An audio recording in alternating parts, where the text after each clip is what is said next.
Okey. Saya 9A plus 1A. 9A+, 10A+, 2A. Saya 10A plus 1A. Okey, siapa boleh jawab A plus dan juga A tu? Apa beza dia sebenarnya?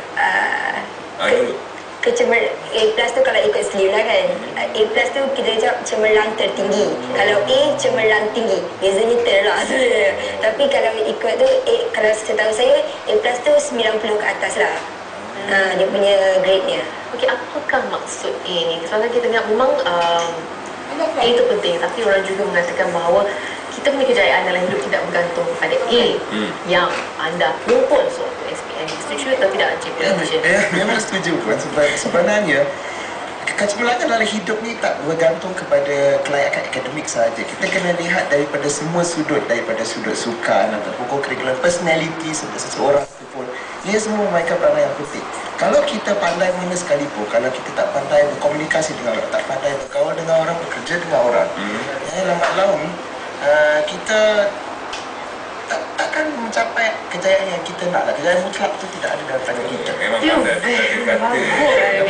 Yoga, apa setuju dengan pandangan rakan anda daripada sekolah mana? Saya daripada sekolah sama seperti dia, SMK St. John. Okey. Saya memang bersetuju dengan Nizan. Sebab perkara yang paling penting ialah bagaimana kita membawa diri dan bagaimana kita bersosial dengan orang lain. Walaupun kita pandai, tetapi apabila kita bergaul dengan orang lain, barulah kita tahu kepentingan dan kebaikan orang lain. Apa maksud pandai? Nazri. Pandai, bagi saya akademik bukan segala-galanya lah. Guru saya pun selalu menekankan soft niche dan hard niche lah. Maksudnya akademik ni satu kewajipan lah, dan lain-lain kita mesti excel dalam semua perkara lah. Mesti komunikasi, co-curriculum. Maksudnya kita jangan menjadi seorang yang nerd, tadi je kerja.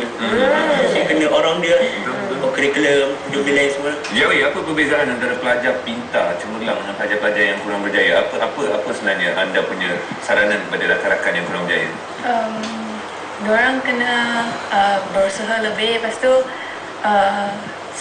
biasanya diorang mesti ada problem lah, like tak respect cikgu ke apa. So diorang kena beri perhatian dalam kelas. Sebab cikgu tu penting lah. Okey, macam mana nak mengimbangi? Sebab semua bersetuju bahawa kepandangan itu bukan terletak pada akademik saja. Macam mana nak mengimbangi? Macam mana nak berjaya dari segala aspek? What do you have to do? Bagi saya, maybe kena ada time untuk study, kena ada time untuk main lah. Mungkin sukan ke, keluar dengan kawan, enjoy lah. Enjoy tengok movie ke, weekend ke. So jadi kena seimbang lah ya lah. Macam Ashraf sendiri, aktiviti co-curriculum yang Ashraf ceburi apa dia? Saya pelbagai bidang, kawat seperti kawat, bola sepak dan banyak lagi seperti pengawas. Maknanya bukan belajar semata-mata lah kan? Tapi kena belajar juga, nak dapat A kena belajar. Kena belajar. Bila belajar? It's based on your discipline actually. Nurul, berapa jam belajar satu hari? Kalau bagi saya menekankan saya akan belajar sekiranya otak saya mampu untuk belajar. Sebab bagi saya kalau kita stres pun tak guna juga kalau belajar. Sebab kalau stres kadang-kadang lagi susah untuk kita mengingati, memahami segala subjek atau pelajaran yang kita tu. Jadi kalau selagi saya mampu, saya akan belajar, dan jika tak mampu, saya akan ambil masa untuk berkreasi, beriadah. Ada tak antara anda yang tengah bercinta sekarang? Ada tak? Jujur. Ada. Jujur. Betul lagi Betul. Okey, Tan Sri. Nah, saya nak jangan betul-betul jadi ni. Kita elok Nizhan dia akan jadi seorang politician yang berjaya. Okey, Nizhan. Apa dia nasihat anda kepada ibu bapa? Sebab kadang-kadang yang pelajar ni buat apa lebih-lebih ni. Diorang yang lebih happy ni. Dan juga kepada mereka yang tak cemerlang. Kalau kita bagi tumpuan pada pelajar cemerlang, padahal saya merasakan bahawa orang-orang yang tidak cemerlang itu mungkin mereka akan lebih berjaya daripada mereka yang dapat lebih banyak A ni. Ya, memang betul. Nasihat saya pada ibu bapa ialah kita jangan tekan anak-anak. Sebab apa? Setiap anak itu ada kemampuan yang berbeza. Not all the fingers are of the same length. Okay? So, you must understand anak anda, dia punya keupayaan adalah dari sudut apa. Okay?